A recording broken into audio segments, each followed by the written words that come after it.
ఫిలమోనుకు రాసిన పత్రిక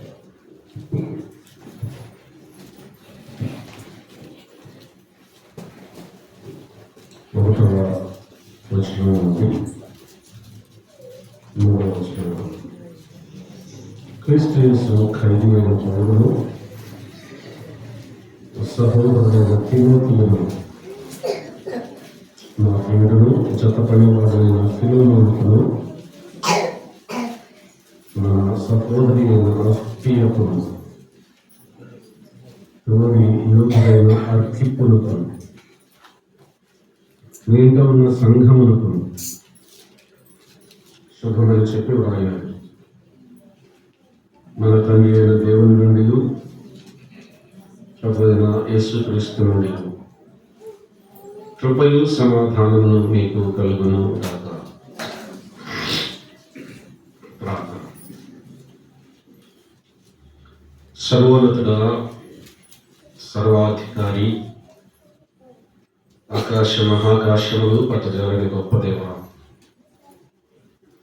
మా స్తుతులకు పాత్రుడైన తండ్రి, స్తోత్రాలుడా, మీ వాక్యం కొరకై మరొకసారి మీ పాదపీఠం వస్తున్నాం. పలుకూరులోని స్థానిక సంఘాన్ని బట్టి, పరిశుద్ధులందరిని బట్టి, పెద్దలు పరిచారకులను బట్టి మీకు మా కృతజ్ఞతాస్తుతులు చెల్లిస్తూ ఉన్నాం.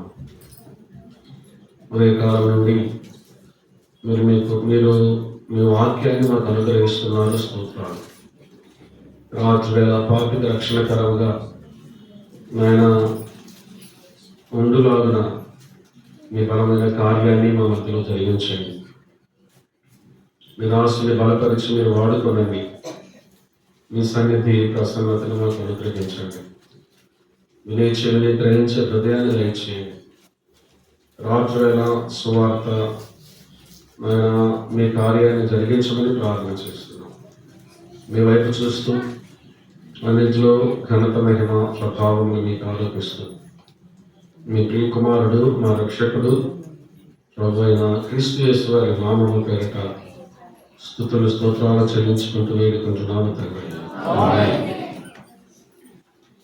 మహోన్నతుడు, మన ప్రభువును రక్షకుడైన క్రీస్తు యేసు వారి నామములో అందరికీ నా ప్రత్యేకమైన వందనాలు తెలియజేస్తున్నాను.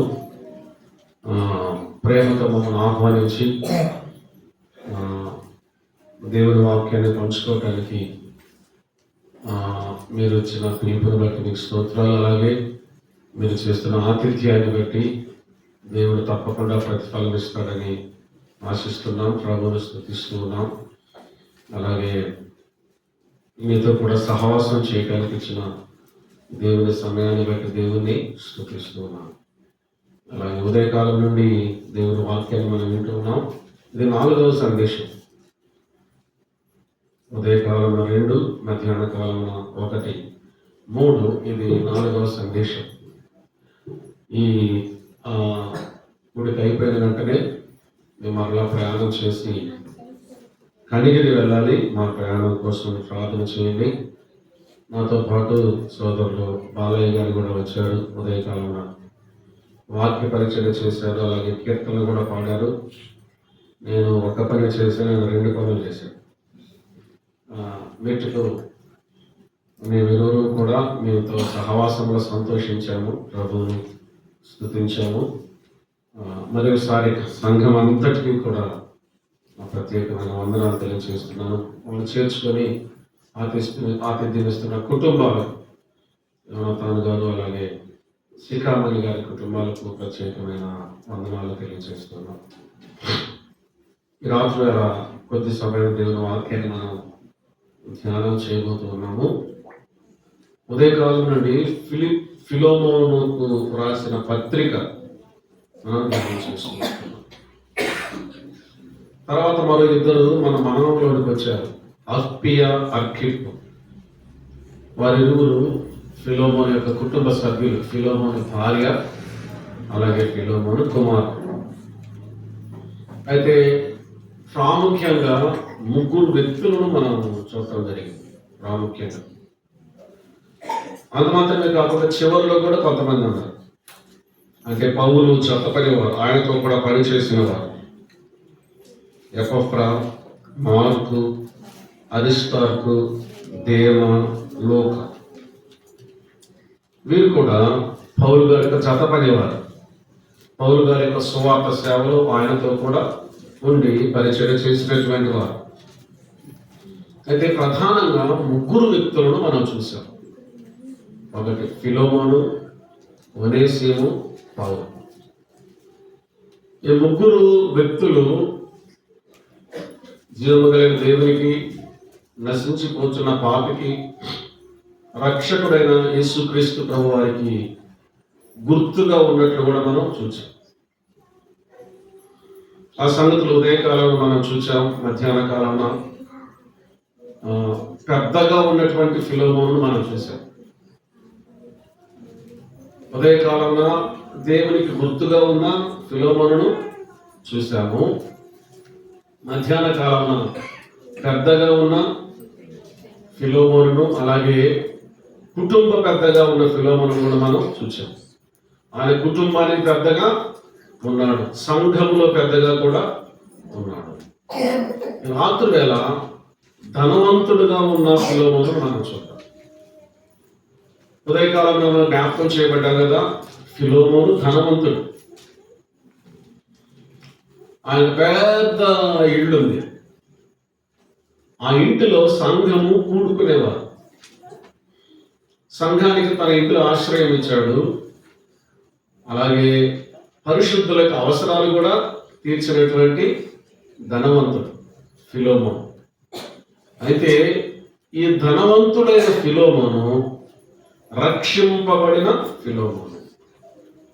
ప్రభు యేసుక్రీస్తు వారి సొంత రక్షకుడిగా అంగీకరించి పాప క్షమాపణ పొంది తిరిగి జన్మించిన అనుభవం కలిగి జీవగ్రంథంలో పేరు వ్రాయబడిన ధనవంతుడు ఈ ఫిలోమోను అనేటువంటి వ్యక్తి. ధనవంతుడైన ఫిలోమోను. అయితే ఈ రాత్రి వేళ లూకా రాసిన సువార్తలో కూడా ధనవంతులు ఉన్నారు. లూకా రాసిన సువార్తలో 4 ధనవంతులు ఉన్నారు. ఒకసారి లూకా రాసిన సువార్తలోకి వెళ్దాం. చూడండి, మొదటిగా 12వ అధ్యాయము. లూకా రాసిన సువార్త 12వ అధ్యాయము 16వ వచనం నుండి చదువుతున్నాను. వచనం 16 నుండి. మరియు ఆయన వారితో ఈ ఉపమానము చెప్పారు. ఒక ధనవంతుని భూమి సమృద్ధిగా పండెను. అప్పుడు అతడు, నా పంట సమకూర్చుకొనుటకు నాకు స్థలము చాలదు గనుక నేనేమి చేతునని తనలో తాను ఆలోచించుకొని, నేను ఇలాగ చేతును, నా కొట్లు విప్పి వాటికంటే గొప్ప వాటిని కట్టించి అందులో నా ధాన్యం అంతటిని, నా ఆస్తిని సమకూర్చుకొని, నా ప్రాణముతో, ప్రాణమా, అనేక సంవత్సరములకు విస్తారమైన ఆస్తి నీకు సమకూర్చబడి ఉన్నది. సుఖించుము, తినుము, త్రాగుము, సంతోషించుమని చెప్పుకొందును అనుకోలేను. అయితే దేవుడు, వెర్రివాడా, ఈ రాత్రి నీ ప్రాణం అడుగుచున్నాను. నీవు సిద్ధపరిచినవి ఎవరి వదిలిన అతనితో చెప్పాను. దేవుని ఎడల ధనవంతుడు కాక తన కొరకే సమకూర్చుకున్నవాడు అలాగునని ఉండునని చెప్పాను. ఇక్కడ యేసుక్రీస్తు ప్రభువారు ఇలాగ చెప్పాడు. ఒక ధనవంతుడు ఉన్నాడు. ఆ ధనవంతుని యొక్క భూమి సమృద్ధిగా పండింది. ఆ ధనవంతుడు ఇలాగ అనుకున్నాడు, నాకు ఇప్పుడున్నటువంటి కొట్లు సరిపోవు, అవి చిన్నవైపోతాయి కనుక వాటిని పడగొట్టి క్రొత్త కొట్లు కట్టించుకొని నా ధాన్యం అంతటిని అందులో దాచుకొని నా ప్రాణంకి ఇలా చెప్పుకుంటారు. ఏం చెప్పుకుంటారు తెలిసిన? నా ప్రాణమా, అనేక సంవత్సరములకు విస్తారమైన ఆస్తి నీకు సమకూర్చబడి ఉన్నది. తినుము, రాగుము, సంతోషించుము అని చెప్పుకుందును అని అనుకున్నాడు. ఈ ధనవంతుని యొక్క ఆలోచన విధానాన్ని మనం చూస్తే బాగా విస్తారంగా పైరు పండింది, పొలము పండింది, సమకూడింది. కానీ ఈ ధనవంతుడు ఏమనుకుంటున్నాడు తెలిసిన, నా ప్రాణమా సుఖించుము, తినుము, త్రాగుము, సంతోషించుము. ఆ వ్యక్తి ఒక విషయాన్ని మర్చిపోయాడు. ఏం మర్చిపోయాడు తెలిసిన? నిత్యత్వాన్ని గురించి మర్చిపోయాడు. ఈ వ్యక్తి యొక్క ఆలోచన, ఈ ధనవంతుని యొక్క ఆలోచన ఏంటి తెలిసిన?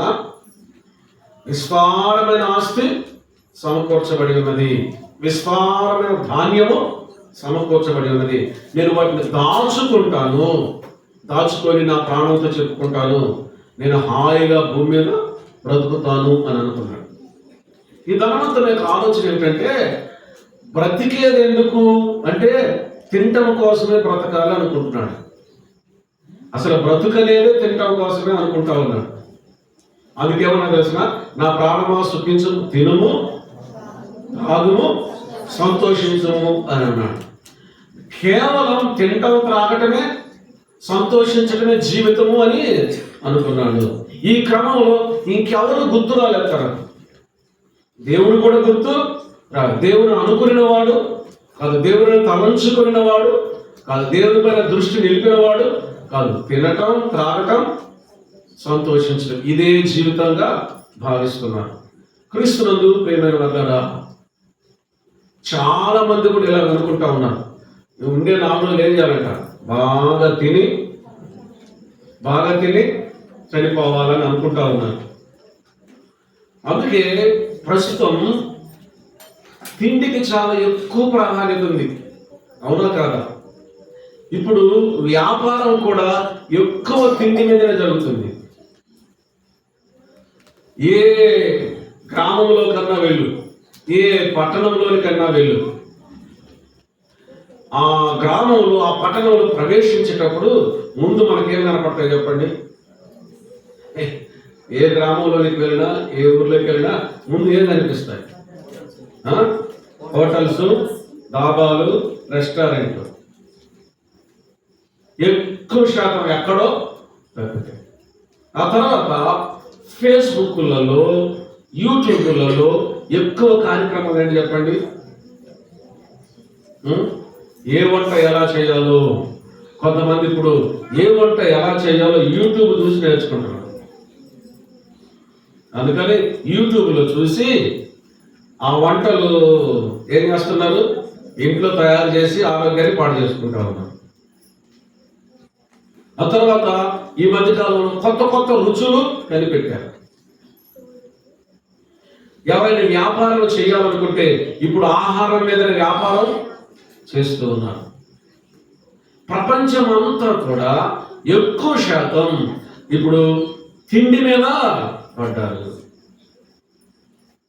ఏం పర్వాలేదు, మనకున్న దాంట్లో మనం బాగా తినాలనేటువంటి ఆలోచన కలిగి ఉన్నారు. అయితే ఇప్పుడు ఒక మాట గమనించండి,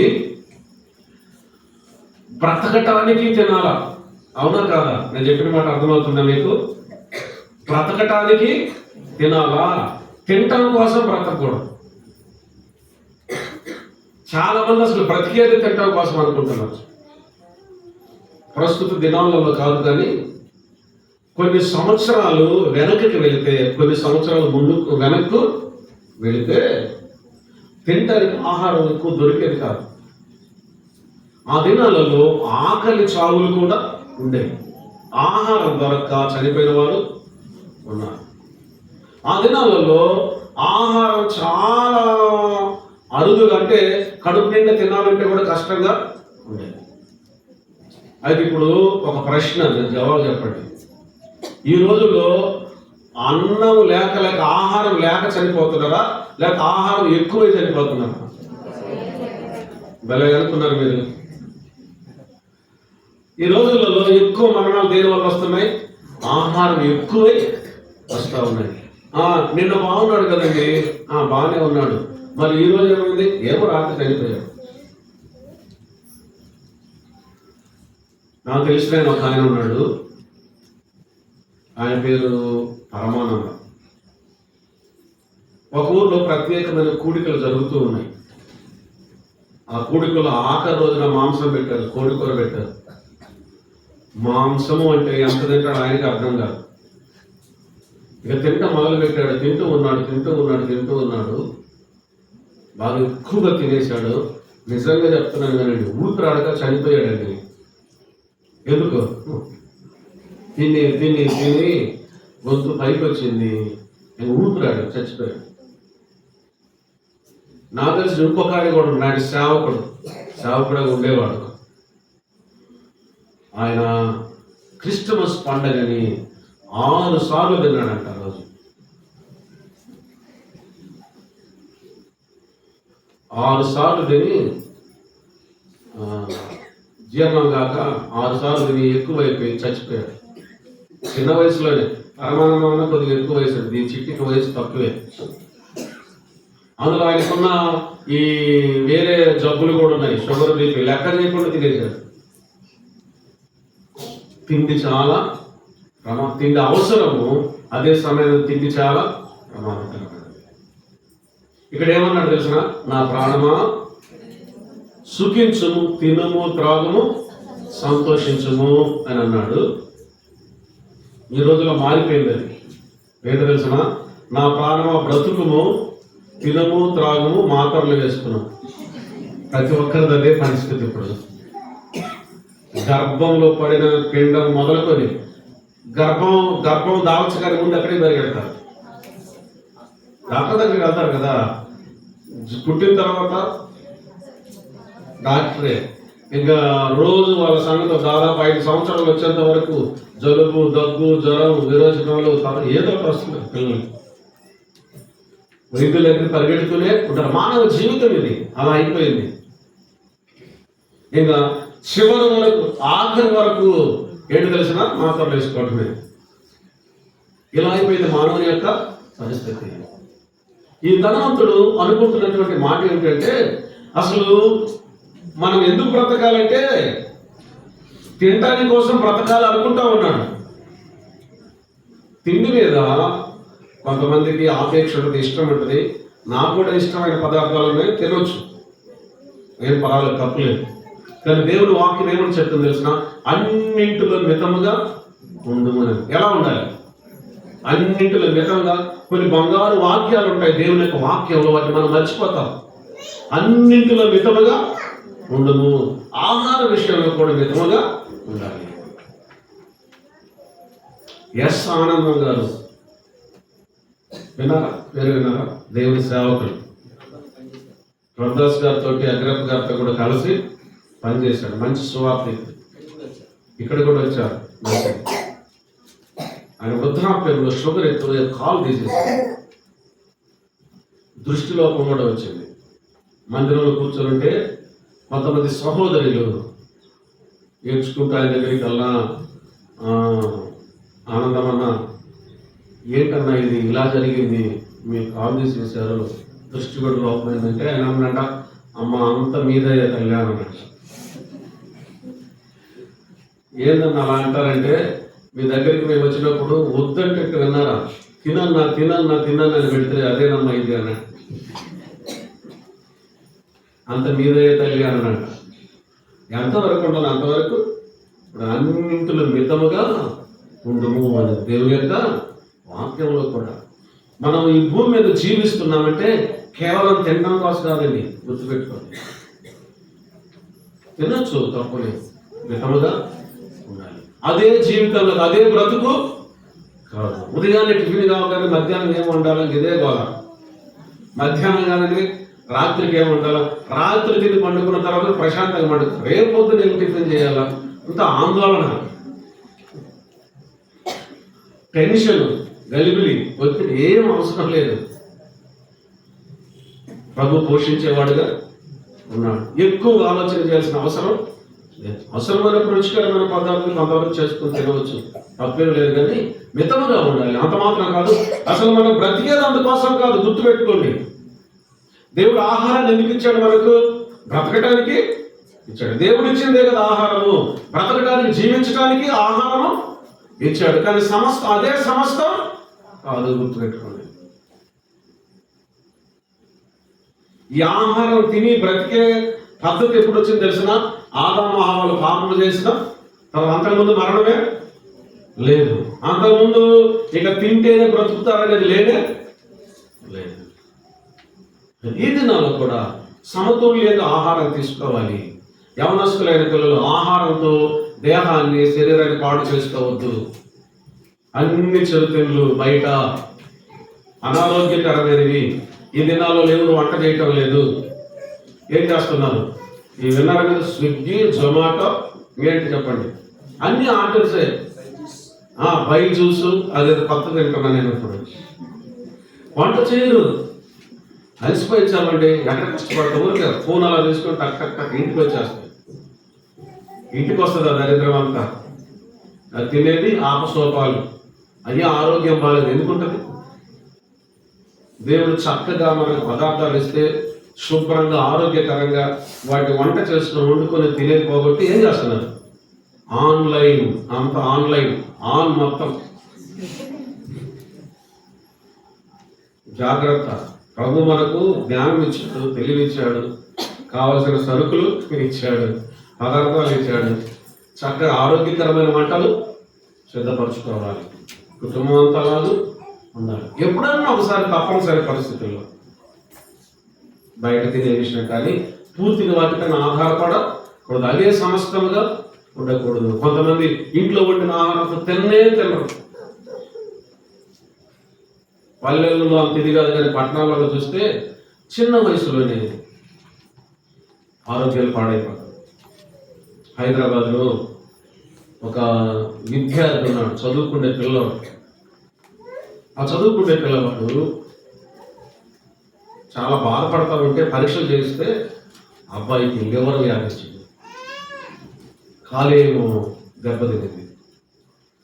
ఎందుకు ఆ పిల్లవాడి కాలేయం దెబ్బతినిందని పరీక్షలు చేస్తే విషయం ఏంటి తెలిసిన? అన్నమే తిన్నట. ఏంటంటే తెలిసిన? నూడిల్స్, మంచూరియా, ఇంకా బింగో, లేసు, ఏదో అన్న చెబుతుండేది కొత్తది. అదేంటది? గోబీ. Okay, gobi manchuria. గోబీ అంటే క్యాలీఫ్లవర్ కదా. మంచూరియా తినేలేదని చెప్పి ఆరోగ్యం పాడైపోయింది అనుకో. చదువు కూడా సరిగా చదువుకోలేదు కదా, పరీక్షలు సరిగా రాయలేదు కదా. కనుక ఆరోగ్యాన్ని కాపాడు. ఈ దేహం ఎవరు ఇచ్చారు చెప్పండి? దేవుడే ఇచ్చాడు. ఫాక్స్ గారు ఈ దేహాన్ని ఆడిన జాగ్రత్త కాపాడుకోవాలట, లేకపోతే ప్రభువును మొయ్యలేదంట. అనారోగ్యంతో ప్రభువును మొయ్యలేదు, దేవుడి సేవ. అలాగే చదువుకోలేదు, మంచి భవిష్యత్తు ఉండదు, ఆరోగ్యం పాడైపోతే ఏమవుతుంది? ఈ క్యాండిడేట్ ఏమనుకున్నాడు తెలిసిన? మరి ఎట్టట తెలుసుకుంటున్నాడు, ఏం తెలుసుకున్నాడు మనకు తెలియదు. మొత్తానికి ఏమనుకున్నాడు? తినుము, త్రాగుము, సంతోషం. ఇదే పని, తింటం తాగటం సంతోషం. ప్రభు అన్నాడు, ఊరి వెర్రివాడ, ఈ రాత్రులని ప్రాణమును అడుగుచున్నాను. నా పొలము అనుకున్నావు, నా ధాన్యము అనుకున్నావు, నా దేహము అనుకున్నావు, నా ఆహారము అనుకున్నావు. కానీ ఈ రాత్రి వేళ నీ ప్రాణమును అడుగుచున్నావు. ప్రాణం నీ చేతిలో. ఏ వ్యక్తి చేతిలో తన ప్రాణం ఎవరి చేతిలో ఉంది? దేవుడి చేతిలో ఉంది. దేవుడు వాక్యం ఇలా తెలియజేస్తుంది, జీవ మరణములు దేవుడైన యెహోవా వశము అన్నది. ఒక వ్యక్తి యొక్క ప్రాణాన్ని కాపాడేది దేవుడి. ఆ సంగతి అర్థం కావాలి. తనేమనుకున్నాడు? నా ఆహారం నన్ను కాపాడుతుంది, నా ఆహారం నాకు శక్తిని ఇస్తుంది, నా ఆహారం నాకు సంతోషాన్ని ఇస్తుంది, నా ఆహారం నాకు బలము ఇస్తుంది, ఇక నాకేమి పర్లేదు అనుకున్నాడు. ప్రాణం ఎవరి చేతిలో ఉంది? దేవుని చేతిలో. ఓరి వెర్రివాడ. ఎవరి వెర్రివాడు? ధనవంతులు వెర్రివాళ్ళకి ఏమంటారు? అయ్యా వింటున్నారా? అంబానీ వెర్రివాడు అంటే ఏమంటారు? అదాని వెర్రివాడు అంటే ఏమంటారు? అసలు నువ్వే ఎర్రోడు అంట, నువ్వే వెర్రిదాను అని అంటారు. కానీ దేవుడు ఏమంటాడు తెలిసిన? నీకెంత ధనం ఉన్నా కూడా ఆ ధనం నీకు వెర్రిని. ఊరి వెర్రివాడ, నీ ప్రాణమునకు జీవమునకు మూలమైన దేవుని మర్చిపోయి మంచి ఆహారం తీసుకుంటే బ్రతుకుతాను అనుకుంటున్నావు. కాదు, నీ ప్రాణమునకు మూలమైన దేవుణ్ణి మర్చిపోయావు. రాత్రుల ప్రభు తెలియచేసే మాట ఏంటంటే, మనకు ఎంత ఉన్నా కూడా, ఏమున్నా కూడా దేవుడిని నిర్లక్ష్యం చేయకూడదు. ఈ రాత్రి వేళ నీ ప్రాణమును అడుగుచున్నవి అంటే ఏమని తెలిసిన, నీవు సంపాదించినవన్నీ ఎవరివి అవును అని. నా సంపాదన ఆహా ఓ అనుకున్నావు, ఆ రాత్రి వేళ అయిపోయింది నీ సంపాదన. దేవుడు వాక్యం ఇలా తెలియచేస్తుంది. ప్రభు యేసుక్రీస్తు వారు ఇలాగన్నాడు. ఏమన్నాడు తెలిసిన, ఒకడు లోకమంతయు సంపాదించుకొని తన ప్రాణం పోగొట్టుకుంటే వారికేమి ప్రయోజనము అని అన్నాడు. ఈ వ్యక్తి విస్తారమైన ఆస్తి అన్నాడు, కొద్ది గొప్ప కాదు. విస్తారం అంటే బహుశా లెక్కించలేనంత ఆస్తి. నీ ఆస్తి, నీ విస్తారమైన ధనము, నీ విస్తారమైన ధాన్యము, నీ విస్తారమైన ఆస్తులు నీ ప్రాణాన్ని కాపాడలేదు. ఓ మనుషుడా, నీ ప్రాణం నీ చేతిలో. ఈ వ్యక్తి ఎంతగా కేవలం తినుమూత్రాలను సుఖించడంతో మాత్రమే కాకుండా ఈ వ్యక్తి గర్వించాడు, నాకు ఇక తిరుగు లేదు, కావాల్సినంతా ఉంది. రాత్రి నీ ప్రాణము అడుగుతుంది. ఎంతమంది ధనవంతులైనటువంటి వారు చిటికలో మాయమైపోయిన వాళ్ళు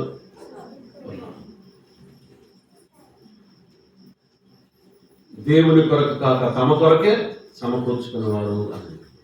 అంటే దేవుడు ఎంత మాత్రం వారి దృష్టిలో లేదు. నాకు ధనం ఉందని, ఐశ్వర్యం ఉందని, ఆస్తి ఉందని, అంతస్తు ఉందని, ఇంకా దేవునితో నాకు అవసరం లేదని విర్రవీగుతున్నావేమో. దేవుడు ఏమంటాడో తెలిసిన, ఓరి వెర్రివాడు, ఈ రాత్రి నీ ప్రాణం అడుగుతున్నా, అది నీ చేతిలో కనుక నీకున్న దానిని చూసుకొని నీవు గర్వించవద్దు, నీకున్న దానిని చూసుకొని నీవు అతిశయపడ వద్దు. వీడు ఎవరి వైపు చూస్తున్నాడు? పొలం వైపు చూస్తున్నాడు, ధాన్యం వైపు చూస్తున్నాడు, కొట్ల వైపు చూస్తున్నాడు, కొత్త కొట్ల వైపు చూస్తూ ఉన్నాడు. కానీ చూడలేదు, ఎవరి వైపు చూడలేదు? దేవుని వైపు చూడలేదు. జీవము కలిగిన దేవుడు తన మనసులో లేడు, తన హృదయంలో లేడు. నష్టపోయాడు. బహుశా నేను అంటాను, అతను ఇంకా వృద్ధుడు కూడా కాదు. ఎందుకు తెలుసిన, అనేక సంవత్సరాలకు నీ కొరకు ఆస్తి సమకూర్చబడినదంటే ఇంకా చాలా సంవత్సరాలు బ్రతుకుతాడు అనుకున్నాడు. కానీ ఆ రాత్రి వేళ ప్రాణం, మీకు తెలుసా, రాత్రి వేళ పడుకొని ఉదయము లేవకుండా పోయిన వారు గుజరాత్ రాష్ట్రంలో ఒక గుండె డాక్టర్ అన్నాడు. ఆయన వయసు 46 సంవత్సరాలు. 16,000 గుండెలకు ఆపరేషన్ చేశాడు, దేశీయంగా అంతర్జాతీయంగా.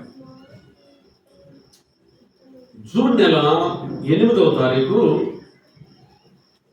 2023 సంవత్సరం ఉదయాన్నే వాళ్ళ ఇంట్లో వాళ్ళు వెళ్ళి, గౌరవ్ ప్రతిరోజు నడవటానికి వెళ్ళేవాడు కదా, వాకింగ్ వెళ్ళేవాడు కదా, లేరంటే ప్రాణం లేదు, గుండెపోటుతో చనిపోయాడు. ఎవరండి ఆయన? గుండె డాక్టర్. వయసు ఎంత? 46 సంవత్సరాలు. ఎన్ని గుండెలు ఆపరేషన్ చేశాడు? 16,000 గుండెలు ఆపరేషన్ చేశాడు. తన గుండెకే గ్యారెంటీ లేదు. ఏ మనుషుడు వెలవేయటానికి వీలు లేదు. నేను గుండె డాక్టర్ని కాబట్టి నా గుండె నా చేతిలో ఉంది అనుకోవటానికి లేదు. ఈ మధ్య కాలంలో 39 సంవత్సరాల వయసు కలిగిన గుండె డాక్టరు రౌండ్ చేస్తా ఉన్నాడు, పేషెంట్ చూస్తా. డాక్టర్ హాస్పిటల్లో ఉన్నాడు, ఎక్కడో లేడు, తిరుగుతూ కుప్పకూలి చనిపోయాడు. చుట్టూ డాక్టర్లు ఎంతో ప్రయత్నం చేశారు, బ్రతికేయాలని చేత కాలేదు. మానవుడా, నీ ప్రాణం నీ చేతులు. నీవు ఇలా చెప్పుకోవచ్చు, నా ప్రాణమా సుఖించుము, తినుము, త్రాగము, సంతోషించుము అని నీవు చెప్పుకోవచ్చు. కానీ దేవుడు వాక్యం అని చెప్తాను తెలిసిన, ఊరి వెర్రివాడు నీ ప్రాణమును అడుగుతున్నా. దేవుడు లేని బ్రతుకు ఎలా ఉంటాయండి? దేవుడు లేని జీవితాలు. ఇంకొక ధనవంతుడు ఉన్నాడు చూడండి, 16వ అధ్యాయంలో వెళ్తాండి. లూకా రాసిన సువార్త 16వ అధ్యాయము 19వ వచనాన్ని చదువుతున్నాను చూడండి. లూకా రాసిన సువార్త 16వ అధ్యాయం 19వ వచనం. ధనవంతుడు ఒకడుండెను, అతడు ఊదా రంగు బట్టలను సన్నపు నార వస్త్రములను ధరించుకొని ప్రతిదినము బహుగా సుఖపడుచుండువాడు. 22వ వచనం చదువుతున్నాను చూడండి. ఆ దరిద్రుడు చనిపోయి దేవదూతల చేత అబ్రహాము రొమ్మును ఆనుకొనుటకు కొనిపోబడెను. ధనవంతుడు కూడా చనిపోయి పాతి పెట్టబడెను. అప్పుడు పాతాళములో బాధపడుచు కనులెత్తి దూరము నుండి అబ్రహామును అతని రొమ్మును ఆనుకుని లాజరును చూచి, తండ్రివైన అబ్రహామా, నా యందు కనికరపడి తన వేలి కొనను నీళ్లలో ముంచి నా నాలుకను చల్లార్చుటకు లాజరును పంపుము.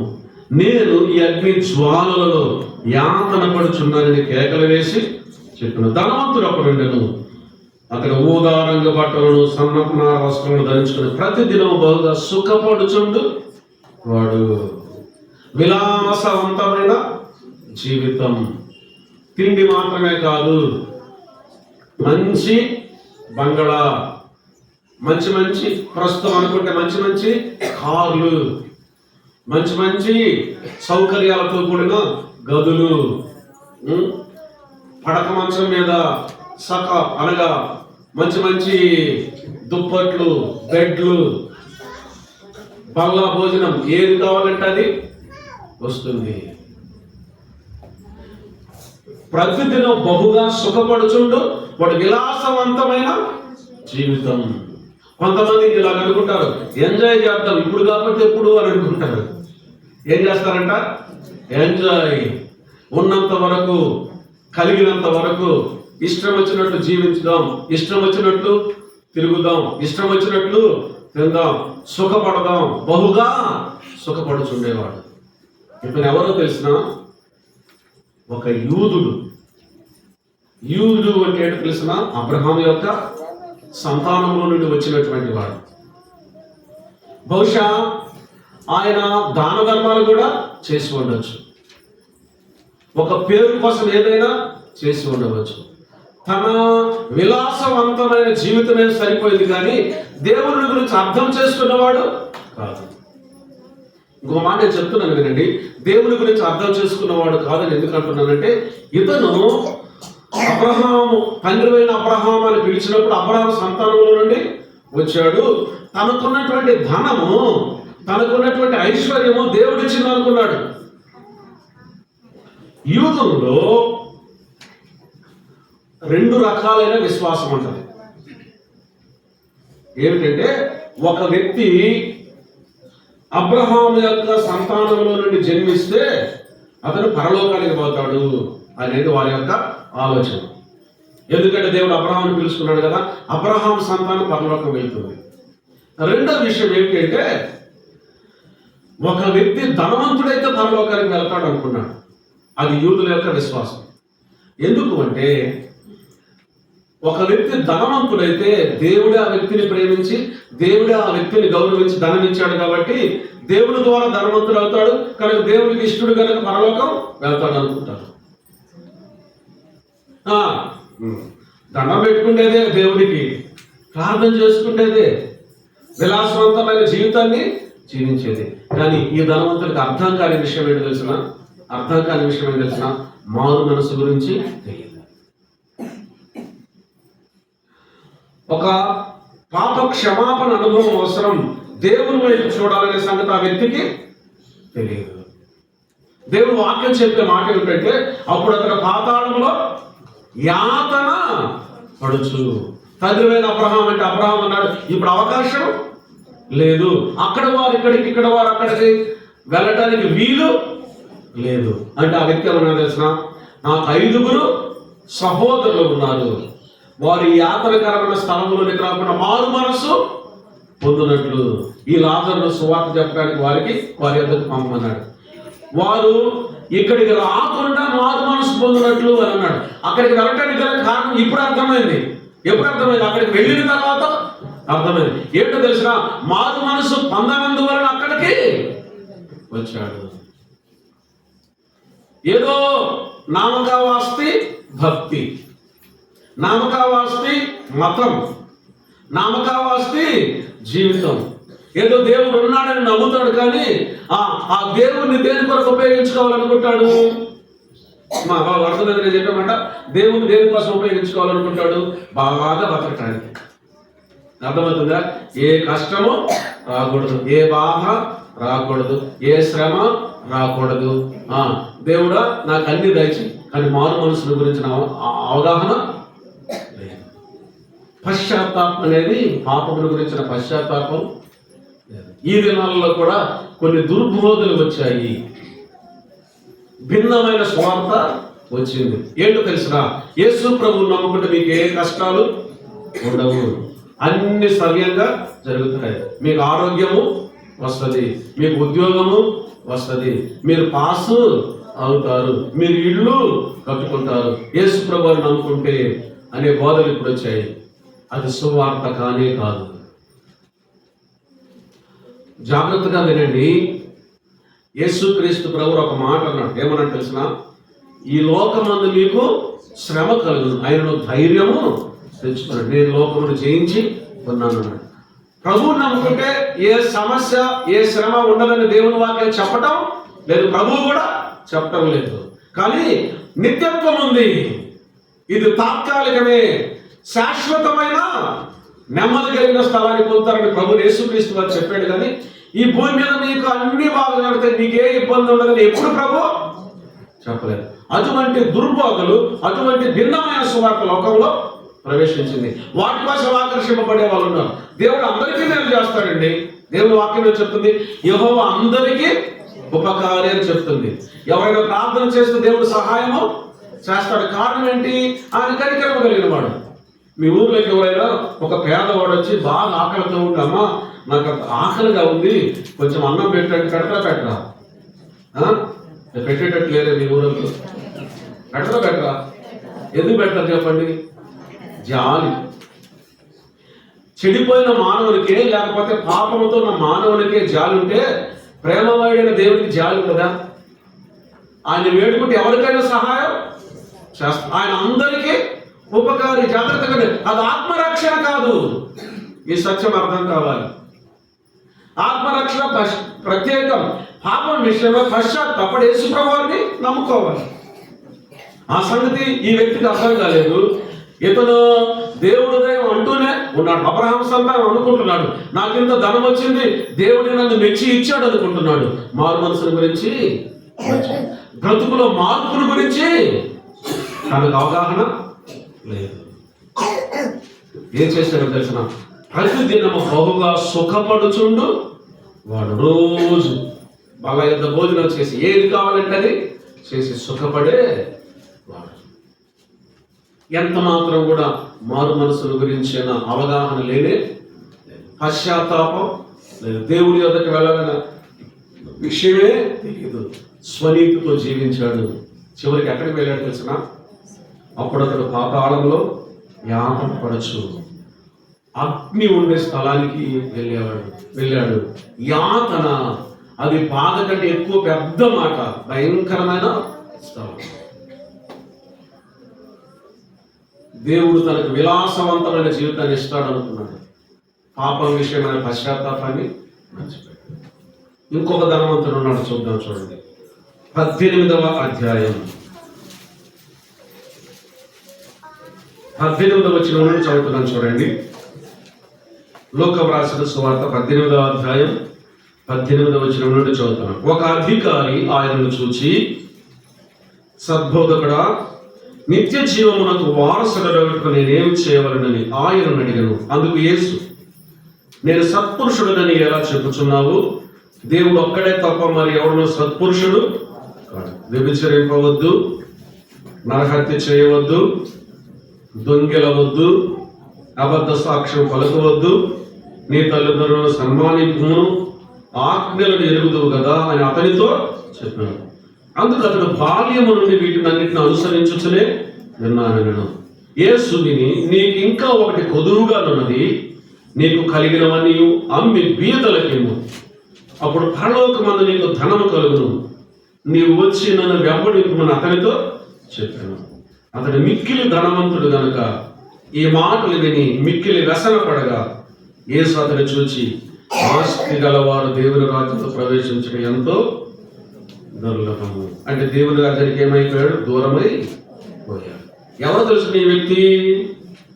ఒక అధికారి. ఎవరితను? ధర్మశాస్త్రాన్ని కూడా ఆచరించేవాడు. వ్యభిచరించవద్దు, నరహత్య చేయవద్దు, దొంగిలవద్దు, అబద్ధ సాక్ష్యం పలకొద్దు, నీ తల్లులను సన్మానించమనేవాడు. బాల్యము నుండి వీటిని అన్నింటినీ అనుసరించుతున్నాననేవాడు. ఇతను ఎలా ఉన్నాడు చెప్పండి? అధికారం ఉంది. తర్వాత ఏం చేస్తున్నాడు? ధర్మశాస్త్రంలోని ఆజ్ఞలు కూడా ఆచరిస్తూ పాటిస్తూ ఉన్నాడు. బాల్యము నుండే అనుసరిస్తూ ఉన్నాడు. అయితే అక్కడ విషయం ఏంటో తెలిసిన, ఇతను ఒక మత సంబంధమైన వ్యక్తిగా, అర్థమవుతుందండి? ఇతను ఒక మతస్థుడు. ఏంటి? నేను అన్నింటిలో కరెక్ట్గా ఉన్నాను, నా మతంలో నిష్ట కలిగి ఉన్నాను, ధర్మశాస్త్రం చెప్పింది చేస్తున్నాను, ఏదైతే నా మతం చెప్తుందో, నా మతం చెప్తున్నటువంటి వాటన్నిటిని నేను అనుసరిస్తూ ఉన్నాను అని అన్నాడు. జాగ్రత్తగా అండి, మతము ఏ వ్యక్తి యొక్క మనస్సును మార్చలేదు, గుర్తుపెట్టుకోండి. ఇంకా చెప్పాలంటే మతము ఒక వ్యక్తి యొక్క హృదయాన్ని కఠినపరుస్తుంది. ఇలా చెప్పలేమండి. ప్రస్తుతము ప్రపంచవ్యాప్తంగా జరుగుతున్నటువంటి నేరాలు, ఘోరాలు, హత్యలు, హింస, ఇదంతా కూడా ఎక్కువ శాతం మతం పేరునే జరుగుతుంది. అవునా కాదా? మతము పేరును బట్టి హింసిస్తున్నారు, మతం పేరును బట్టి శ్రమ పెడుతున్నారు, మతం పేరును బట్టి వెలివేస్తూ ఉన్నారు, మతం పేరును బట్టి హత్య చేస్తూ ఉన్నారు.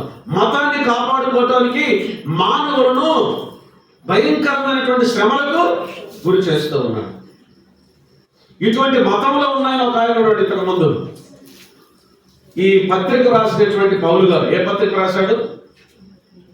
ఫిలోమోనుకు పత్రిక రాసినటువంటి పౌలు గారు ఒకప్పుడు ఆయన కూడా బహుగా మతనిష్టలో ఉన్నవాడు. తిమోతికి రాసిన మొదటి పత్రిక 1వ అధ్యాయం మనం గమనిస్తే 13వ వచనం నుండి ఆయన ఇలాగ చెప్పాడు. పౌలు గారు ఏం చెప్పాడంటే, పూర్వము హింసకుడను, దూషకుడను, హానికరుడనై నన్ను. ఎప్పుడు దూషకుడు, హింసకుడు, హానికరుడుగా ఉన్నాడు? ప్రభు నమ్మక మునుపు మతములో ఉన్నప్పుడు, యూదా మతములో ఉన్నప్పుడు. ఎలా ఉన్నాడు చూద్దాం. చూడండి, అపోస్తలుల కార్యముల గ్రంథం 9వ అధ్యాయంలోనికి రావాలి. అపోస్తలుల కార్యములు 9వ అధ్యాయం 1వ వచనం చదువుతున్నాను చూడండి.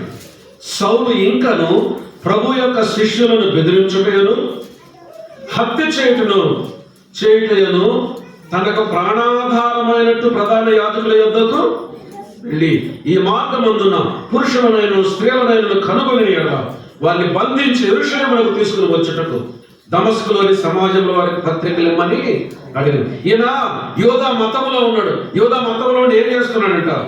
శిష్యులను బెదిరించుటను, హత్య చేయడం తనకు ప్రాణాధారం అనుకున్నాడు. అందుకే తిమోతికి పత్రిక రాస్తే ఏమన్నాడు తెలుసా? పూర్వము దూషకుడును, హింసకుడును, హానికరును. మతం ఒక వ్యక్తిని ఏం చేసిందో చెప్పండి? దూషించేవానిగా చేసింది, హింసించేవానిగా చేసింది, హాని చేసేవానిగా చేసింది. మతాన్ని కాపాడుకోవటానికి ఏం చేశాడు? ఎంతగానో ప్రయత్నం చేశాడు. మతం పేరున అరాచకాలు జరుగుతూ ఉన్నాయి. మతం పేరున భయంకరమైన కార్యాలు జరుగుతున్నాయి. కేవలం భారతదేశంలో కానీ ప్రపంచ వ్యాప్తంగా. అందుకే ఒక దేవుడు సేవకుడు అన్నాడు, భవిష్యత్తులో మీ దగ్గరికి వచ్చాడేమో. దేవసహాయం గారని కర్నూలులో ఉండేవాడు. జేఎస్ దేవసహాయం గారు శ్రీరామనగర్లో. మతము ఒక మతము అని అన్నాడు. ఎందుకు తెలిసిన? దూషించటం, హింసించటం, హాని చేయటం. మతం పేరున కలహాలు లేవా? కొట్లాట్లు ఉన్నాయా లేదా? చంపుకుంటున్నారా లేదా? కేసులు పెట్టుకుంటున్నారా లేదా? ఏం పేరున? మతం పేరున. ఈ మతంలో ఉండే వాళ్ళు ఏమనుకుంటున్నారు? ఏమనుకుంటున్నారు? చేసేవన్నీ చేసి ఇవన్నీ మేము దేవుడి కోసం చేస్తున్నాం అనుకుంటున్నాం.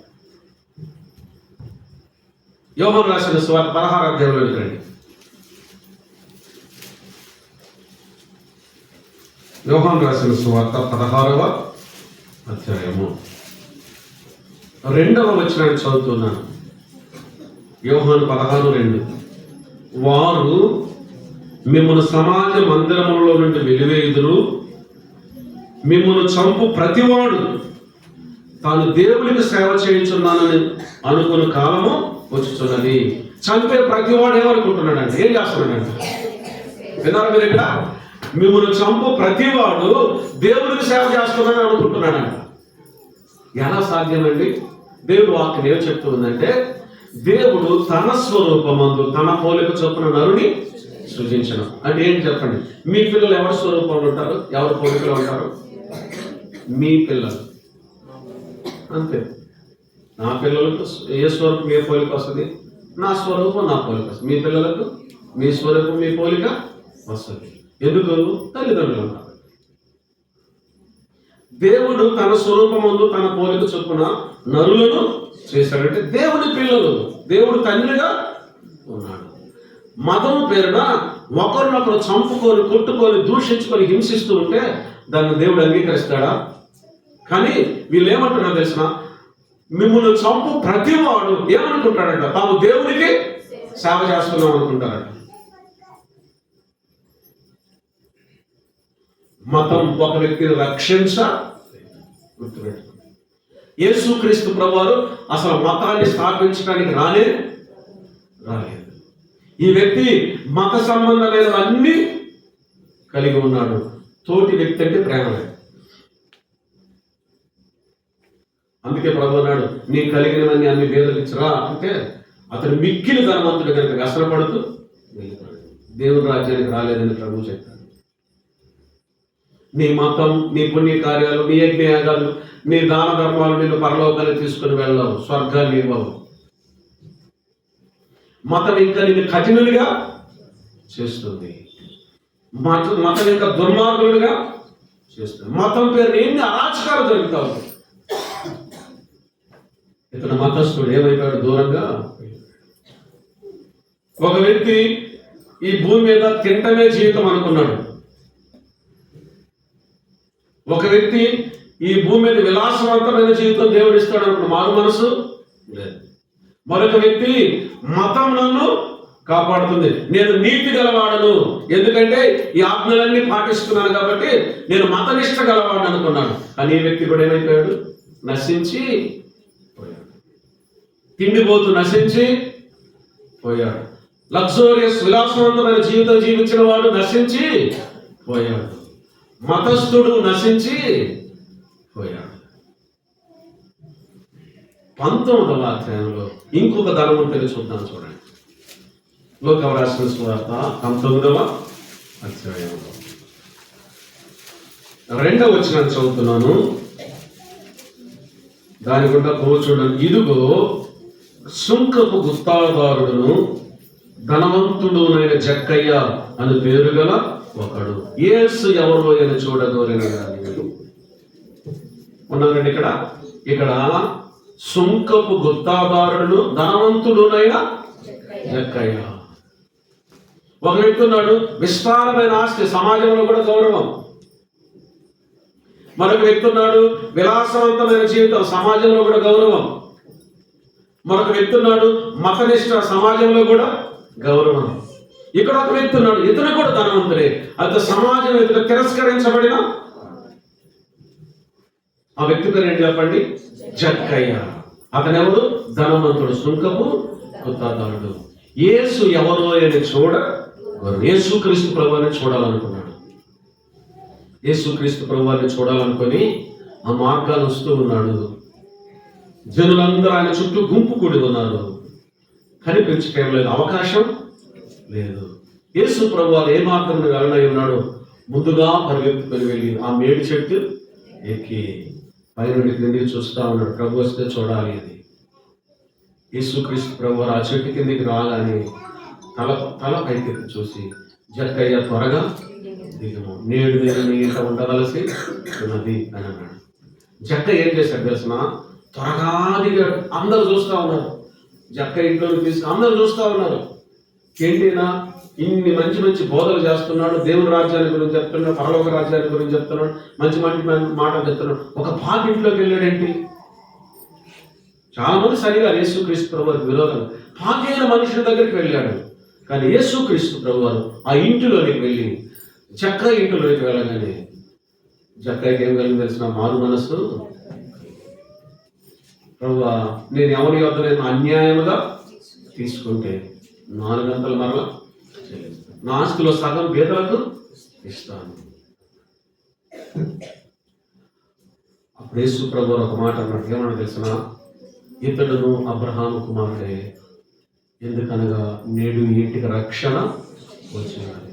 వినండి, అందరి చేత తిరస్కరించబడ్డవారు, పాపి అని ఎంచబడ్డవారు, లోపల దూషిస్తారు జక్కయ్య. కానీ యేసుక్రీస్తు ప్రభువారు ఆ ఇంటిలోని కారణం తెలిసిన జక్కయ్య యొక్క హృదయంలో పశ్చాత్తాపం కలిగింది. ఏంటో తెలిసిన, అంతవరకు ఏం చేసేవాడు? సుంకాన్ని వసూలు చేసి, ఎలా వసూలు చేసేవాడు? దాని స్థాయికి మించి బాగా ధనవంతుడు అయిపోయాడు. కానీ ఇప్పుడు ప్రభు ఎప్పుడైతే వచ్చాడో అందు గురించి పశ్చాత్తాపం కలిగింది. ఎవరికి? జక్కయ్యకు. దేని గురించి పశ్చాత్తాపం కలిగింది? తన పాపముల గురించిన పశ్చాత్తాపం కలిగింది. నేను అన్యాయం చేశానని ఒప్పుకుంటున్నాడు, అదే పశ్చాత్తాపం. నీ స్థితి అంటూ నీ ఒప్పుకోవటమే పశ్చాత్తాపం. నీవు ఏ స్థితిలో ఉన్నావు? దేవుడు వాక్యం ఏం చెప్తుంది? ఏ భేదమును లేదు, అందరూ పాపము చేసి దేవుడు అనుగ్రహించిన మహిమను పొందలేక చూస్తున్నావు. నీవు పాపమని ఒప్పుకోవాలి, నీ సంగతి నీకు అర్థం కావాలి. సీమోను ఇంటిలో ప్రభు యేసుక్రీస్తు వారు భోజనానికి కూర్చున్నప్పుడు ఆ ఊర్లో పాపాత్మురాలైన స్త్రీ ఉంది. ఆమె యేసు ప్రభు వారి దగ్గరికి వచ్చి తన కన్నీళ్లతో ఆయన పాదములను కడిపి తన తల వెంట్రుకలతో తుడుస్తుంది. ఆమె పశ్చాత్తాపం, కన్నీరు దేని గుర్తు? పశ్చాత్తాపం. తన జీవితాన్ని గురించిన పశ్చాత్తాపం. మనలో ఏ మంచి లేదండి. పాపంలో పుట్టాము, పాపంలోనే జీవిస్తున్నాం. ఆ పశ్చాత్తాపం, దేవుడు పరిశుద్ధుడు, నేను పాపిని. యేసుక్రీస్తు ప్రభువారు అన్నాడు, ఆమె నన్ను విస్తారముగా ప్రేమించను గనక ఆమె విస్తార పాపములు క్షమించబడి వినని. ఎవరైతే పశ్చాత్తాపంతో ప్రభువును వేడుకుంటారో ఏం కలుగుతుంది తెలిసిన? వారికి పాప క్షమాపణ కలుగుతుంది. ఈ ఈయన కూడా ధనవంతుడే. జక్కయ్య ధనవంతుడైంది. యేసు ప్రభువుని చేర్చుకొని పశ్చాత్తాపడి, ప్రభువా నేను తప్పు చేశాను, పాపము చేశాను, నన్ను క్షమించు అని ఎప్పుడైతే వేడుకున్నాడు, నేను మరలా తిరిగి ఇచ్చేస్తానయ్యా అని ఎప్పుడైతే ఒప్పుకున్నాడు, ప్రభు అన్నాడు, ఇతడు అబ్రహాము, ఎందుకనగా నేడు ఇంటికి రక్షణ. 4 ధనవంతులు మనం చూసాం, 3 నశించిపోయారు, ఒక ధనవంతుడు రక్షింప ఆయనే. ఇప్పుడు ఫిలోమోను పత్రికలో మనం వచ్చినట్లయితే, ఇప్పుడు ఫిలోమోను మనం ఎలా చూస్తా ఉన్నాం? ఉదయకాలమున ఒక సంఘ పెద్దగా మనం చూసాం, మధ్యాహ్న కాలంలో ఒక కుటుంబ పెద్దగా మనం చూసాం. ఇప్పుడు ఒక ధనవంతునిగా ఫిలోమోను మనం చూస్తూ ఉన్నాం. ఈ ధనవంతుడైనటువంటి ఫిలోమోను కూడా ఏం చేశాడు తెలిసిన? ప్రభు యేసుక్రీస్తు వారి సొంత రక్షకునిగా పశ్చాత్తాప పడ్డాడు, రక్షింపబడ్డాడు. ఎవరికైనా నా మాట అర్థమవుతుందండి? ఒక వ్యక్తి రక్షింపబడాలి అంటే ఎవరికైనా పాపం గురించిన పశ్చాత్తాపం. ఇంకో మాట కూడా మనం చెప్తున్నాను, నేను ఉదయకాలం చెప్పిన సంగతి మరలా జ్ఞాపకం చేస్తున్నాను. ఫిలోమోను అనే ధనవంతుడు కూడా మారు మనసు పొందాడు. ఒనేసిము అనే బానిస కూడా ఏం పొందాడు? మారు మనసు పొందాడు. కనుక ఎవరైనా సరే పరలోకం చేరాలంటే, రక్షింపబడాలి అంటే ఏం కావాల్సిన? మారు మనసు. ధనవంతుడైనా సరే, పేదవాడైనా సరే, ఎవరికైనా మార్గం ఏంటి? మారు మనసు. ఎక్కడ? ప్రభు యేసుక్రీస్తు వారి యొక్క పాదాల దగ్గర. యేసు ప్రభు, నేను పాపిని, నా పాపముల కోసం సిలువలో రక్తం కార్చావు, చనిపోయి సమాధి చేయబడి తిరిగి లేచావు, పాపినైన నన్ను క్షమించు అనగానే ఏం జరుగుతుంది తెలిసిన? నీ పాపాలని క్షమించబడతాయి, నీవు తిరిగి జన్మించిన అనుభవంలోనికి వస్తావు. నీ హృదయంలో శాంతి సమాధానం కలుగుతుంది. రక్షింపబడిన వ్యక్తిగా ప్రభు ఎంత ప్రేమామయుడైతే, అంటే మన రక్షణ కొరకు ఆయన హింసను భరించాడు, అవమానాన్ని భరించాడు, ప్రాణం పెట్టి మరణించి తిరిగి ఎంత ప్రేమ, ఎంత ప్రేమ. ఆయన ప్రేమను అంగీకరించాడు. ఒకసారి ఒక ధనవంతుడు, ఫిలోమోన్ లాంటి ధనవంతుడు బానిసల సంతకు వెళ్ళాడు. అందరూ సహజంగా ఎవరిని కొనుక్కుంటారు చెప్పండి? పనులు చేయడానికి బాగా బలంగా ఉండేవాళ్ళు ఏరుకొని కొనుక్కుంటారు. ఆరోగ్యంగా ఉండేవాళ్ళు ఎంచుకుంటారా? పశువులు ఉన్నా కానీ, లేకపోతే బక్క చిక్కి బలహీనంగా ఉన్న వారిని ఎంచుకుంటారా? ఆరోగ్యంగా బలంగా, ఎందుకంటే పనులు చేయాలి కదా. కానీ ఈ వ్యక్తి అయితే వెళ్ళి వెతికి ఎవ్వరూ కొనలేదు. ఒక బక్క చిక్కినోడు, బాగా బక్క చిక్కిపోయిన, ఆహారం అంతా ఎన్ని రోజుల నుంచి లేదు. ఎవరన్నా కొంటే బాగుండు, కనీసం అన్నమన్న దొరుకుతుంది అనుకుంటాడు. ఒక ధనవంతుడు వెళ్ళాడు, ఆ బానిస దగ్గరికి వెళ్ళి ఆ బానిసకు డబ్బు చెల్లించి తన వాహనం మీద ఎక్కించుకున్నాడు. ఏంటిది? చేతులకు గొలుసులేసి నడిపించుకొని తీసుకుని వెళ్ళాలి కదా, తన వాహనం మీద ఎక్కించుకున్నాడు. తన ఇంటిలోనికి తీసుకుని వెళ్ళాడు. ఇంటిలోనికి రాగానే వాస్తవానికి బానిసలకు ప్రత్యేకంగా ఒక షెడ్ వేస్తారు, ఒక పాక, అందులో ఉండి ఇంట్లో పనులన్నీ చేయాలి. కానీ ఈయనేం చేశాడు తెలిసిన, ఆ బానిస నేరుగా ఇంట్లోకి తీసుకెళ్ళాడు. ఆశ్చర్యపోతున్నాడు, ఏంటిది? నన్ను ఒక బానిసను కొనుక్కున్నాడు, ఈ ధనవంతుడైన వ్యక్తి తన ఇంట్లోకి తీసుకొని వెళ్తున్నాడు, ఏంటి అర్థం కాలేదు. లోపలికి వెళ్ళిన తర్వాత చెప్పాడు, ఆయనకు కావాల్సినటువంటి సోపు, టవలు, వస్త్రాలు ఇచ్చి నా ముందు స్నానాన్ని గదిలోకి స్నానం చేయమన్నాడు. ఆశ్చర్యపోతున్నాడు. లోపలికి వెళ్ళాడు. ఎంతకాలం అయిందో స్నానం చేసి, మురికిగా ఉండాడు కదా, గమగమలాడే సబ్బులు, మంచి వేడి నీళ్లు, ఎంతసేపు స్నానం చేశాడు, అలసిపోయినంతసేపు స్నానం చేశాడు. స్నానం చేసిన తర్వాత బయటకు తీసుకుని వచ్చి ఒక గదిలోకి తీసుకొని, ఏమి చూడు, ఈ బట్టలన్నీ చూడు, ఈ వస్త్రాలన్నీ చూడు, నీకు ఇష్టమైన బట్టలు వేసుకోమన్నాడు. ఆహా, ఇదేంటిది, విచిత్రంగా ఉంది, ఎన్ని రకాలైన వస్త్రాలు, నాకు ఇష్టమైన వస్త్రాలు. ఆ బానిస మంచి బట్టలు వేసుకునే అవకాశమే లేదు. వెతుక్కొని మంచి వస్త్రం ధరించుకున్నాడు. ఆ తర్వాత మరలా ఆహారం, డైనింగ్ టేబుల్, భోజనం బల్ల దగ్గర తీసుకుని వచ్చి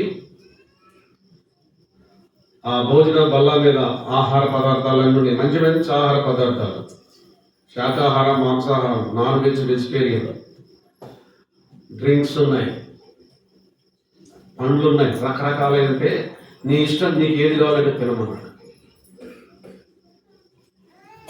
ఆశ్చర్యపోయాడు. ఎంతకాలమైందో తిని త్వరగా గబగబా తింటే మొదలుపెట్టాడు. కడుపు నిండా తిన్నాడు, మంచి ఆహార పదార్థాలు. తర్వాత ఒక గదిలోకి తీసుకుని వెళ్ళాడు. అన్ని సౌకర్యాలు ఉన్నాయి, ఇక మీద నీ గది నీది అని అన్నాడు. అనగానే ఆశ్చర్య, సార్ ఏం అర్థం కాలేదు.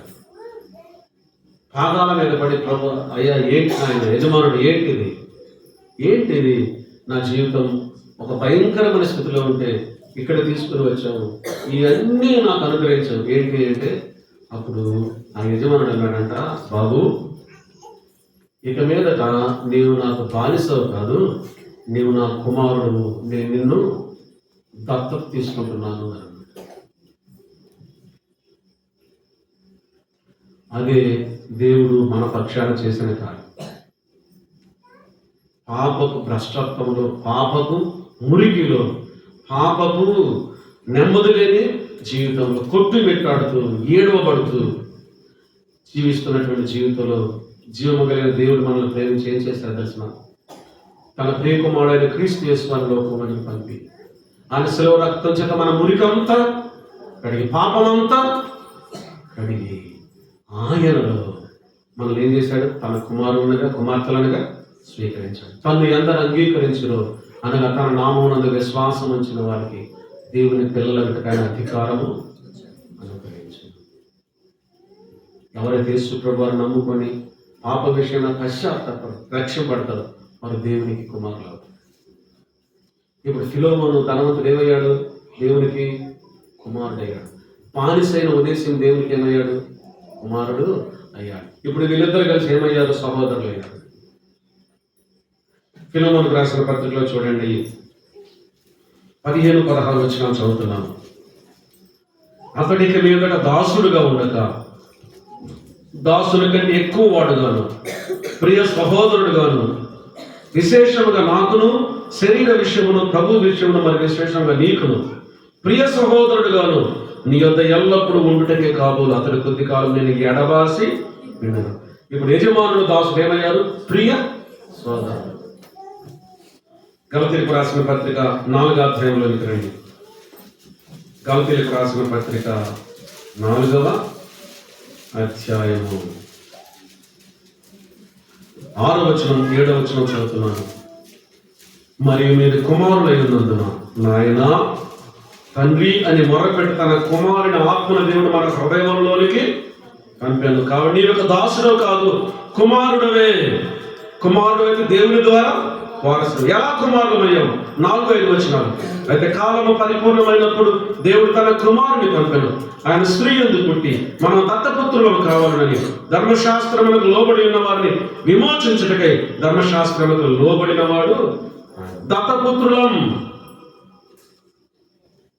మా బాబు ప్రభువైన యేసుక్రీస్తు వారిని సొంత రక్షకుడిని అంగీకరించి పాపక్షమాపణ ఆత్మరక్షణ పొందిన వారి స్థితిలో ఉన్నారు. ఇంకా ఎవరైనా సరే ఇంటి స్థితిలో లేకపోతే ఈ రాత్రుల ప్రభు నేను తెలుసుకున్నాను. యేసు ప్రభు వారు నేను దేవుని కుమార్తెగా చేయటానికి ఆయన దేవుని కుమారుడైంది శిలువలో ఆపాద మస్తకం గాయపరచబడి రక్తం చిందించి మరణించి తిరిగి లేచాడు. బానిసకు బ్రతుకు ఎట్లా మారిపోయింది చెప్పండి? యేసు ప్రభు వారు నమ్ముకుంది. బానిస బ్రతుకు ఏమైపోయింది? బంగ్లాలో అయితే వచ్చేసింది. నీ పాపం నీకు ఎప్పుడు నెమ్మది కలుగ చేయలేదు. నేను చెప్తున్నాను వినండి, పాపం చేసి నెమ్మదిగా ఉండగలిగిన వాడు ఎవరూ లేరు. ఎంత పెద్ద ధనవంతులైనా అధికారులైనా పాపము చేసి నెమ్మదిగా ఉండగలిగిన వారు ఎవరు లేరు. అందు నుంచి విడిపించి జీవితాలు బాగు చేసేవాడు ప్రభువైన యేసుక్రీస్తు వారు. బానిస బంగ్లాకి వచ్చాడండి.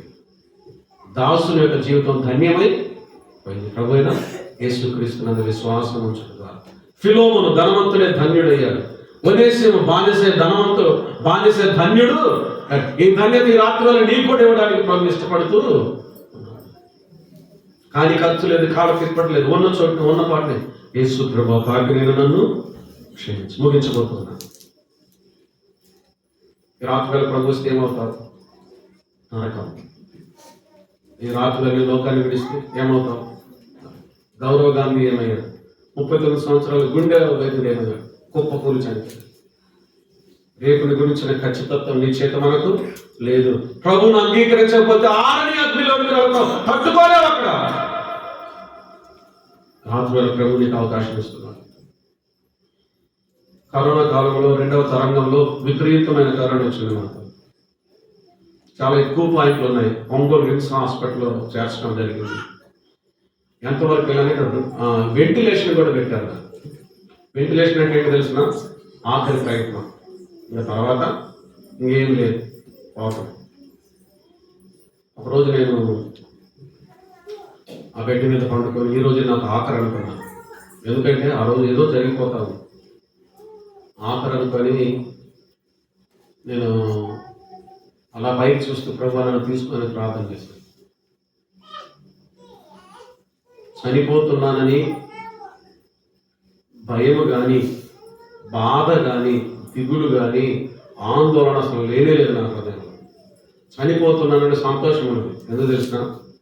ప్రభువును కలుసుకుంటాను, పరిశుద్ధులను కలుసుకుంటాను, అదే సమయంలో సొంత వారిని కూడా కలుసుకుంటాను. ఏమనుకున్నాను తెలిసిన? ఇంకా ప్రాణం పోలేదేమో ప్రభు అనుకున్నాను. చెప్తున్నాను వినండి, ప్రభు నమ్ముకున్న వాళ్ళు మరణానికి ఎంతకంటే శ్రేష్టమైన స్థలంలోనికి వెళ్ళిపోతాను. ప్రభువా తీసుకొని ప్రార్థన చేశాను. ఏమాత్రం ఆందోళన దిగులు లేదే. నా ఎదురుగా కొంచెం ప్రక్కన శ్రీ చైతన్యంలో కెమిస్ట్రీ లెక్చరర్ ఒక ఆయన ఉన్నాడు. పోరాడి చనిపోయాడు. కొంతమంది ఆ ప్రభుత్వ అధికారులు కూడా తీసుకొస్తున్నారు, చనిపోతున్నారు, తీసుకుని వెళ్ళిపోతున్నారు. బయట వరండాలో స్ట్రెచ్చర్స్ మీద అన్ని శవాలు 20 నిమిషాలకు ఒక శవం బయటకు వెళ్ళిపోతారు. వాళ్ళ బంధువులు వస్తారు, చూస్తారు, ఏడుస్తారు, వెళ్ళిపోతారు, శవాల గదిలో పడేస్తారు. 20 నిమిషాలకు ఒక శవం వెళ్ళిపోతా ఉంటుంది. లోపల పడకలు ఖాళీ లేదు. రికమెండేషన్లు వస్తాయి, మాకు బెడ్ కావాలి, లేదు, అవకాశం లేదు. హై రికమెండేషన్స్ వస్తూ ఉన్నాయి. నేను ఆ పడక మీద ఉండగా నా ప్రక్క పడక మీద ఒక ఆయన ఉన్నాడు. బాగా లావుగా ఉంటాడు, ఫ్యాన్సీ స్టోరు, సింగల్ లేకుండా. ఒకరోజు అకస్మాత్తుగా పడిపోయాడు. ఇంకా బ్రతకడం నిర్ధారణ. భార్య అయ్యా మా సంగతి ఏంది, మాకు ఆమె కూడా ఇంకో వార్డులో తీసుకొచ్చారు చూడటానికి. మా సంగతి ఏంటి, ఏం మాట్లాడతాడు, ఏం చెప్తాడు. తర్వాత అతను చనిపోయాడు. నేను చనిపోతాననే బాధ కానీ, ఆందోళన కానీ, దిగులు కానీ లేదని చెప్పానా. త్వరగా ప్రాణంతో ప్రభుత్వం కూడా ఉంటాను, పరిశుద్ధులతో కూడా ఉంటానని ఆశపడ్డాను కూడా. ఇది లేదు. కానీ నా ప్రక్క వ్యక్తి ఆ వార్డులో ఉండే చనిపోతుంటే నాకు విపరీతమైన బాధ నా గుండె పిండేసినట్లయితే. కారణం ఏంటంటే, ప్రభువా నేను చనిపోతే నేను దగ్గరికి వస్తానయ్యా, నాకు రక్షణ ఉంది, మోక్షం ఉంది. ఇంతవరకు కష్టపడి ఊరికి రాడగా ఆ ఇంజక్షన్లు, ఆ వైద్యానికి చాలా శ్రమ అనుభవించి ప్రాణాలు విడిచారు. ఆ తర్వాత పోనీలే చచ్చిపోయారు, నెమ్మదిగా ఉంటారు అనుకుంటే ఇంతగా మించిన శ్రమలోకి వెళ్ళిపోయారు. ఆరని అగ్ని తీరని వేదన. అగ్నిలో నుండి లాగినట్లయినా కొందరు రక్షణ పడితే బాగుండు. వారిని గురించిన బాణము నాకు ఎంతగానో కానీ చాలా బాధపడ్డాను, చాలా వేదన పడ్డాను. ఎందుకు తెలిసిన, ఇక మరలా అగ్ని నుంచి బయటకు వచ్చే అవకాశం శాశ్వతంగా అగ్ని ఆరని పురుగు. నేను చనిపోతానని చింత నాకు ఎదురులేదు చెప్పండి. నాకు ఆ నరకం లేదు, ప్రభు ఉన్నాడు, ప్రభు దగ్గరికి వెళ్తాను. మీరందరూ ఎంతమంది వెళ్ళిపోతున్నారు నరకానికి. ఆ నరకానికి వెళ్ళే వాళ్ళు నీ ఉండకూడదు. ఈ మాటలు విన్న వాళ్ళు ఎవరు కూడా నరకానికి వెళ్ళకూడదు. అది నా ఆశ. మనం చేసేది ఏం లేదు. పుణ్యకార్యాలు, దాన ధర్మాలు, యజ్ఞయాగాలు, తీర్థయాత్రలు ఏం అవసరం లేదు. ఉన్న చోట ఉన్నప్పటి యేసు ప్రభు కాకిరేను నన్ను క్షమించు, నీ పాపాలని, నీ కోటి పాపాలని క్షమించి ఆయన నేనేం చేస్తాను తెలుసు, దత్తపుత్రుడిగా, పుత్రురాలిగా స్వీకరిస్తాడు. గొప్ప రక్షణ, హృదయంలో శాంతి, సమాధానం. అతి స్థితిని మనం దయచేయడానికి ప్రభువు యేసు క్రీస్తు పరమ నుండి భూమి దిగి వచ్చి శరీరం అంతా గాయపరచబడి చివరి గుర్తు వరకు రక్తం ఖర్చు. ఆయన ప్రేమ నేను కదిలించడం లేదా? ఆయన ప్రేమకు లోబడవా? ఎంతకాలం ధిక్కరిస్తావు, ఎంతకాలం గర్విస్తావు, ఎంతకాలం నిర్లక్ష్యం చేస్తావు? ధనవంతులు పోయారు కదా,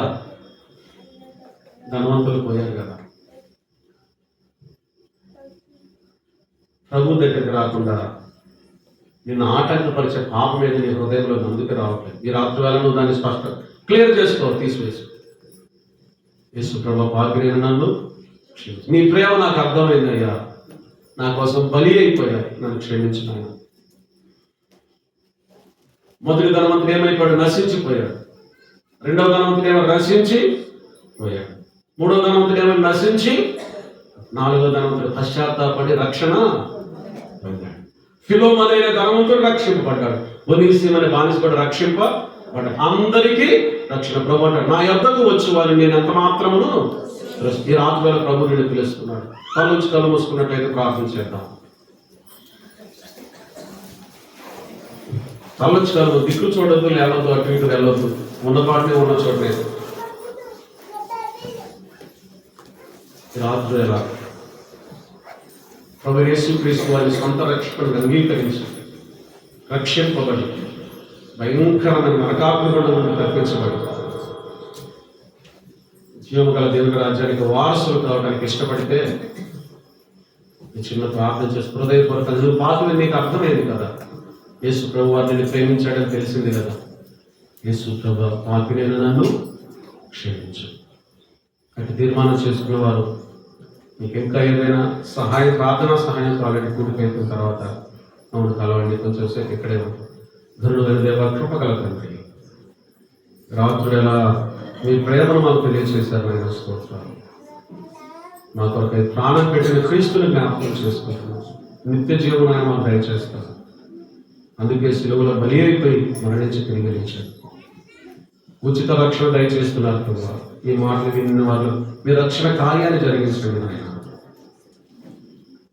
మీ ప్రేమను అర్థం చేసుకునే కృపను దయచేయండి.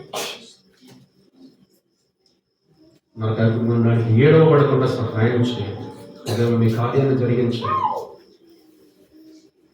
ఘనత మహిమ ప్రభావం మీకు ఆరోపిస్తుంది. స్థానిక సంఘాన్ని వర్ధులు చేయండి. మీ ప్రియకుమారుడు మా రక్షకుడు ప్రభు క్రీస్తు యేసు వారి నామం పేరిట స్తుతులు స్తోత్రాలు చెల్లించుకుంటూ వేడుకుంటున్నాను.